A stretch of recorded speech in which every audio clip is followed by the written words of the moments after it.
മേപ്പാടി ഉരുൾപൊട്ടൽ മേഖലയിൽ കാണാതായവർക്കായുള്ള തിരച്ചിൽ ഇന്നും തുടരുകയാണ്. ദുരന്തത്തിന്റെ 9ാം ദിവസമായ ഇന്ന് വിവിധ വകുപ്പ് മേധാവികളുടെ നേതൃത്വത്തിലാണ് പരിശോധന നടത്തുന്നത്. സൺറൈസ് വാലിയിൽ ഇന്നും പ്രത്യേക സംഘം പരിശോധന നടത്തുന്നുണ്ട്. ചാലിയാറിലെ ദുർഘട മേഖലയായ സൺറൈസ് വാലിയിൽ തെരച്ചിലിലുള്ള ദൌത്യസംഘത്തെ ഹെലികോപ്റ്ററിലാണ് എത്തിച്ചത്.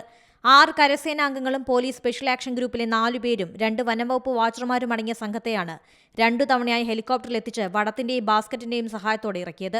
സൂചിപ്പാറ വെള്ളച്ചാട്ടത്തിന് താഴെ ഇറങ്ങിയ പ്രത്യേക സംഘം കഴിഞ്ഞ ദിവസം 4 കിലോമീറ്റർ ദൂരം വരെ പരിശോധന നടത്തിയിരുന്നു. ഇന്ന് 6 കിലോമീറ്റർ വരെ തിരച്ചിൽ നടത്തുമെന്നാണ് വിവരം. വയനാട് ദുരന്തത്തിൽ മരിച്ചവരെ സ്ഥിരീകരിച്ച സംഖ്യ 224-ലെത്തി.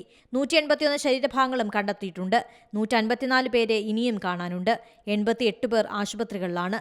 ചൂരമല ഭാഗത്ത് 9 ക്യാമ്പുകളിലായി 1381 പേർ കഴിയുന്നുണ്ട്. തിരിച്ചറിയാത്ത 218 മൃതദേഹങ്ങളാണ് സംസ്കരിച്ചത്. പുത്തുമലയിലെ ശ്മശാനഭൂമി പ്രത്യേക വേലി കെട്ടിത്തിരിച്ച് സ്ഥിരം ശ്മശാനഭൂമിയാക്കും. തിരിച്ചറിയാനാകാത്ത മൃതദേഹങ്ങളുടെ DNA പരിശോധന സ്വകാര്യ ലാബുകളിലും ചെയ്യുന്ന കാര്യം പരിശോധിക്കുമെന്ന് മുഖ്യമന്ത്രി കഴിഞ്ഞ ദിവസം അറിയിച്ചിരുന്നു.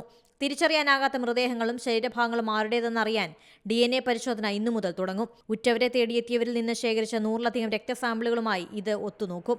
കേരള പോലീസിന്റെ കണ്ണൂർ റീജിയണൽ ഫോറൻസിക് ലാബിലാണ് പരിശോധന നടത്തുന്നത്. ശരീരഭാഗങ്ങളിൽ നിന്നുൾപ്പെടെ 400ഓളം സാമ്പിളുകൾ ലാബിൽ എത്തിച്ചിട്ടുണ്ട്. പുത്തുമലയിൽ കൂടുതൽ ഭൂമി ഏറ്റെടുത്തിട്ടുണ്ട്. 20 സെന്റ് ഭൂമിയാണ് അധികമായി ഏറ്റെടുത്തത്. നിലവിൽ മൃതദേഹങ്ങൾ സംസ്കരിച്ചിട്ടുള്ള ഭൂമിയുടെ ചേർന്നാണ് അധിക ഭൂമിയുള്ളത്. ഇവിടെ തിരിച്ചറിഞ്ഞിട്ടില്ലാത്തവരുടെ സംസ്കാരം ഇന്നും തുടരും. News desk Zee Malayalam news. പുതിയ വാർത്തകളും വിശേഷങ്ങളും ഇനി വിരൽ തുമ്പിൽ.